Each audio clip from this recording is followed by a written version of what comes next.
Let's see the first question 41 number कहता है find the statement that must be true according to the given information. इस information के आधार पर कौन सा स्टेटमेंट इनमें से सही है। तो आप इस स्टेटमेंट को पढ़ लेना, पढ़ने में टाइम ज़्यादा लगेगा। Ramesh and Suresh live in same neighbourhood, ये ऑप्शन इसका सही है, पहला स्टेटमेंट ही सही है। नेक्स्ट इस क्वेश्चन नंबर 42 क्या कहता है ये, find the statement that must be true according to the given information. इस इन्फॉर्मेशन के बेस पे कौन सा स्टेटमेंट यहाँ पे सही होगा। तो इस स्टेटमेंट को भी आप पढ़ लेना। अब हम इसके बेस पे जो स्टेटमेंट सही है उसको पता करते हैं। तो देखिए, only one of the news magazine shows remained on the air, ये सही है क्या। नहीं, स्टेटमेंट सी यहाँ पे सही है। At least one of the shows that was cancelled was an hour long drama. Next is 43 number, क्या कहता है, look at this series 2 1 half and then 1/4। तो हर बार क्या हो रहा है, हर बार हम 2 से डिवाइड कर रहे हैं। 2 को हमने 2 से डिवाइड किया, ठीक है, तो ये हो गया 1। अगली बार हम उसको 2 से डिवाइड करें तो 1/2, नेक्स्ट टाइम 1/4, और जब 1/4 को हम 2 से डिवाइड करेंगे तो ये हो जाएगा 1/8। ठीक है, तो 1/8 हमारा आंसर होगा, option B is correct. Next is 44, look at this series 7 10 what number should come next. तो देखो, आप 7 से 8 पे पहुँचे, 8 से 9 पे पहुँचे, 9 से 10 पे पहुँचेंगे, तो आंसर कौन सही हो जाएगा, बी। ठीक है, लुक एट दिस सीरीज 3 4 7 8 11 और 12।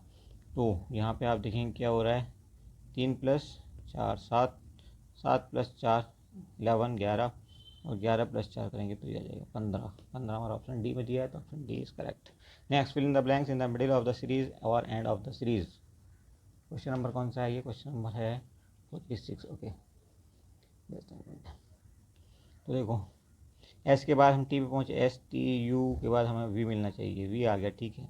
एस के सॉरी सी के बाद यहाँ पे देखेंगे, सी के बाद ई आया, सी डी ई, एक का गैप करके, यानी कि 2 प्लस हो रहा है सी की पोजीशन में। सी की पोजीशन होती है 3, 2 प्लस करेंगे तो 5 की पोजीशन पे ई, ऐसे ही 2 प्लस करेंगे तो जी, ऐसे ही 2 प्लस करेंगे तो आई, और ऐसे ही 2 प्लस सॉरी, अब इसको देखते हैं तीसरे लेटर को, डी। डी के बाद एफ, यानी कि 2 प्लस करके आ रहा है, 2 प्लस। एफ के बाद जी एच, 2 प्लस करके आ रहा है, तो एच के बाद आई जे, तो वी आई जे हमारा आंसर हो जाएगा, V I J, option C is correct. Next, आगे जाने की जरूरत नहीं है, ठीक है। एफ ए जी और जी ए एफ, जो यहाँ पे था उसको यहाँ पलट दिया गया है। जी के बाद फ़ौरन एच आया, तो एच से अगला वाला शुरू हो गया यहाँ से यहाँ तक, और एच के बाद आई आएगा तो आई से अगला वाला शुरू हो जाएगा, नहीं सॉरी, एफ जी, जी पे एंड हो गया, जी से एच आया, ये कहाँ पे एंड हो रहा है, आई पे एंड हो रहा है, तो आई के बाद जे से स्टार्ट होगा, ठीक है। उसके बाद ए यहाँ है, ए यहाँ भी है, ए यहाँ भी है, ए यहाँ भी, तो जे के बाद ए आ जाएगा। उसके बाद के आएगा, ठीक है। तो जो पहला लेटर था, देखिए यहाँ पे एच आई लगातार हैं, तो ऐसे ही यहाँ पे जे के बाद के होना चाहिए, ठीक। और अगर इससे भी आगे पूछता तो हम के को पलट देते, पहले लिखते, फिर ए ऐसे एज इट इज़ रहता, फिर जे हो जाता, बट उसकी ज़रूरत नहीं है। तो जे ए के हमारा कहाँ पे आंसर, ए हमारा सही हो जाएगा। Then E L F A, E F G, यानी कि 2 का गैप आ रहा है, 2 plus, G H I, G H I, 2 का गैप एच जी के बीच में है, ठीक है। उसके बाद आई जे के, आई जे के, तो के से स्टार्ट होना चाहिए हमारा ये, ठीक है। उसके बाद देखेंगे के बाद एल एम, ठीक है, तो ये बिल्कुल सही चल रहा है। उसके बाद एल यहाँ भी है, यहाँ भी है, यहाँ भी है, तो हम यहाँ पे भी एल ले लेंगे, यहाँ पे भी एल है, कोई दिक्कत नहीं है। उसके बाद एफ आया, तो ई के बाद एफ आता है, ठीक है। ई के बाद एफ, जी के बाद एच, आई के बाद जे, ऐसे ही के बाद एल, तो एक और एल आ जाएगा। उसके बाद लास्ट में ए सब में ए, तो के L L A, option D is correct. अब देखो, बहुत अच्छा सवाल है, बहुत ही आसान है। अगर आप हमारे साथ बने रहे तो 100% आपका सिलेक्शन कोई नहीं रोक सकता। 20 के 20 सवाल हम आपके सही करा देंगे लगभग। Tania is older than Eric, suppose ये है आपकी तानिया, ये ओल्डर देन एरिक है, Eric, oh my God, Eric, ये है एरिक, तानिया इससे बड़ी है, पहले स्टेटमेंट के साथ। दूसरा कहता है Cliff is older then Tania, Cliff is older then Tania, तो क्लिफ सबसे बड़ा है इनमें अभी तक, ठीक है। क्लिफ को हमने सी से दिखा दिया, ओल्डर देन तानिया दूसरे स्टेटमेंट के हिसाब से। तो पहला और दूसरा स्टेटमेंट मिला के हमें ये 3 चीज़ें मिल गई हैं कि कौन किससे बड़ा है इन तीनों में। Eric is older than Cliff, अब कह रहा है कि एरिक इज ओल्डर देन, अगर हम चौथा वो तीसरा स्टेटमेंट सही मान लें तो Eric is older than Cliff, Eric यहाँ पर आ जाएगा जो कि पॉसिबल नहीं है। इसका मतलब तीसरा स्टेटमेंट जो है वो फॉल्स है। नेक्स्ट देखेंगे आप 50 number, all the trees in the park are flowering trees. Park में सारे ट्रीज क्या हैं? फ्लोवरिंग ट्रीज हैं। चलो ठीक है, फ्लोवरिंग ट्रीज हैं, ये सब ट्रीज हैं और ये सब क्या है? फ्लोवरिंग है, flowering trees. Okay, some of the trees in the park are dogwood, कुछ ट्रीज जो हैं वो डॉगवुड हैं, कुछ ट्रीज डॉगवुड हैं, ठीक है। तीसरा स्टेटमेंट कहता है all dogwoods in the park are flowering trees. ऐसा तो कुछ कंफर्म नहीं है, ऐसा कुछ कंफर्म नहीं है, तो इसका सीधा सा मतलब ये हो गया कि ये अनसर्टेन हो जाएगा। 51 देखिए, all the office on the 9th floor have wall to wall carpentry.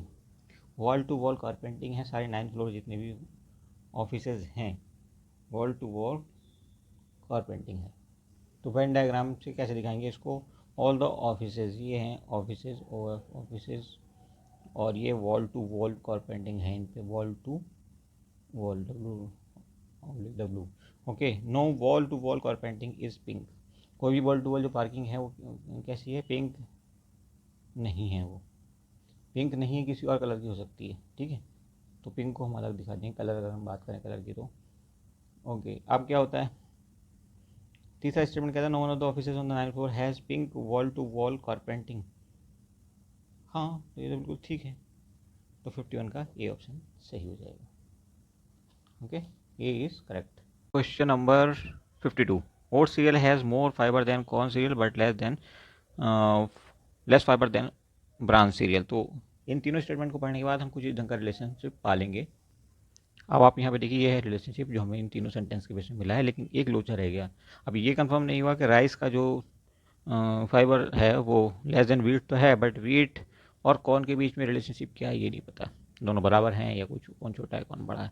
Anyway, अब क्या बताना है? If the first two statements are true, अगर पहले दो स्टेटमेंट सही हैं, द थर्ड स्टेटमेंट क्या कह रहा है? Of the three kind of cereal, rice cereals has the least amount of fibre. बिल्कुल सही बात है, तो ऑप्शन ए करेक्ट है आपका। नेक्स्ट देखिए क्वेश्चन नंबर 53, क्या कहता है ये? Arrange the word given below in A meaningful sequence. तो सबसे पहले अराइवल, उसके बाद इंट्रोडक्शन होगा एक, 3-5, उसके बाद प्रेजेंटेशन 1, 3-5-1 का हमें कहाँ मिल रहा है? ऑप्शन सी में मिल रहा है, ठीक है। देन 54 देखेंगे आप, क्वेश्चन नंबर 54 क्या कहता है?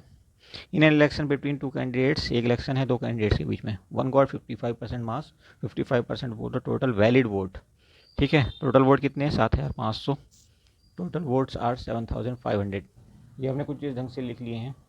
टोटल वोट 7500 और इसका 80% जो है वैलिड वोट है, यानी कि 20% वोट ख़राब हो चुका है, जैसे यहाँ कह रहा है 20% आर इनवैलिड।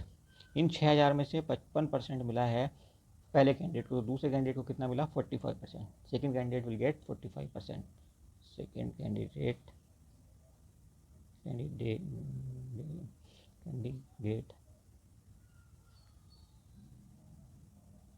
45%, ठीक है। तो 45%, 45/100 ऐसे करके निकालोगे ना, यहाँ लिख लेते हैं, थोड़ा स्पेस का इशू है। 45/100 इंटू 6000, तो ये हो जाएगा आपका 2700, 2700। क्वेश्चन नंबर 55 देखेंगे, A is B sister.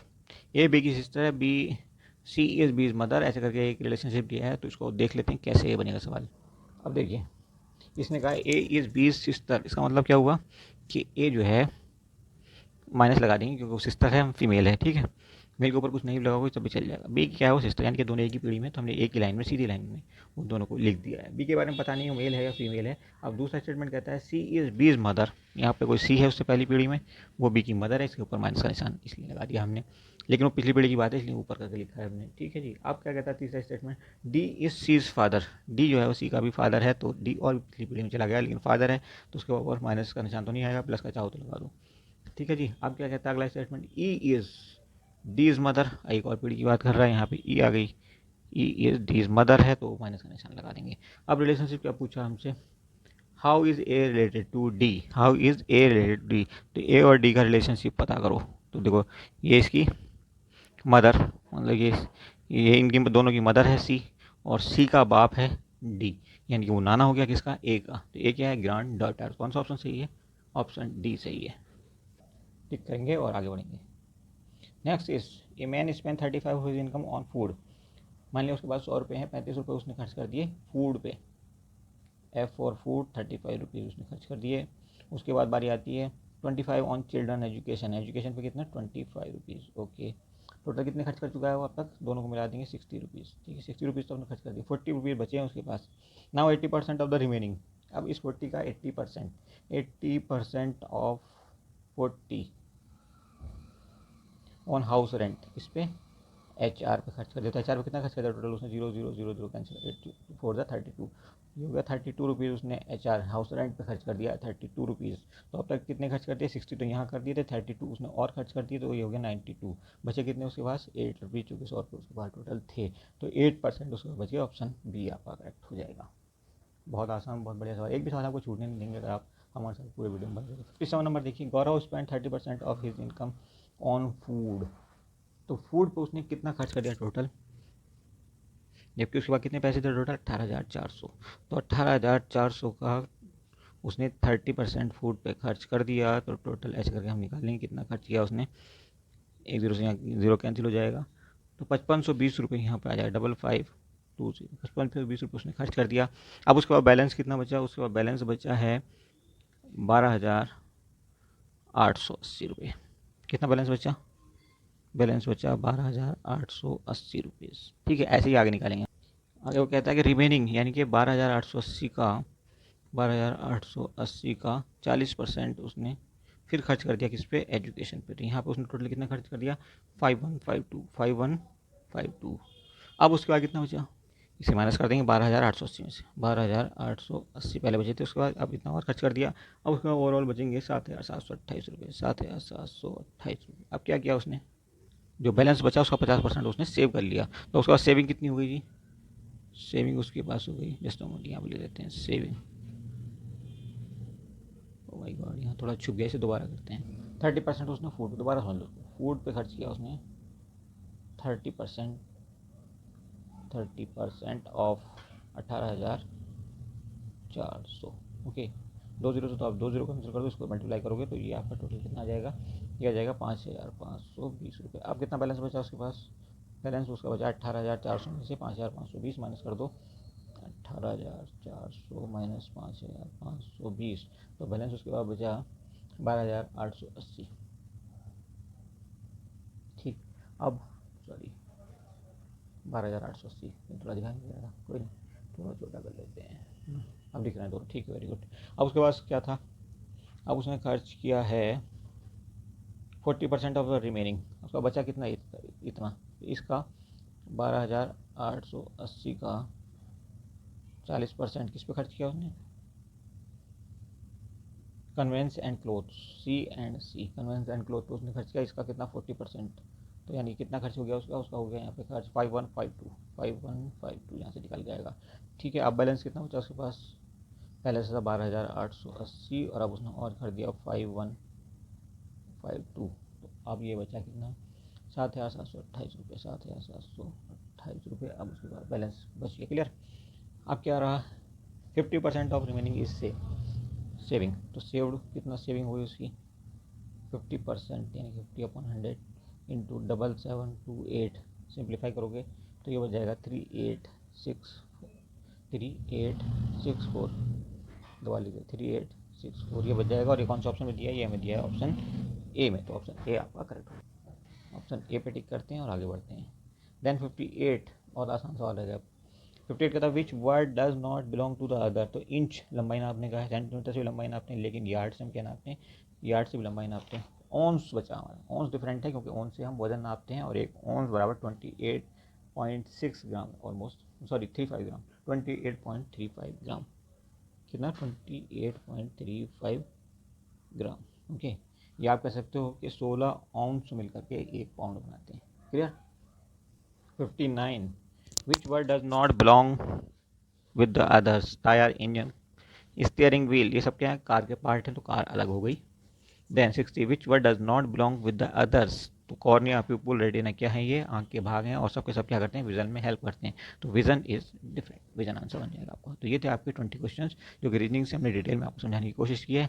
Hope कि आपको ये चीज़ अच्छे से समझ में आई होंगी और आप 20 के 20 क्वेश्चन नेक्स्ट टाइम जब भी एग्जाम में बैठेंगे करके आएंगे। Thank you for watching.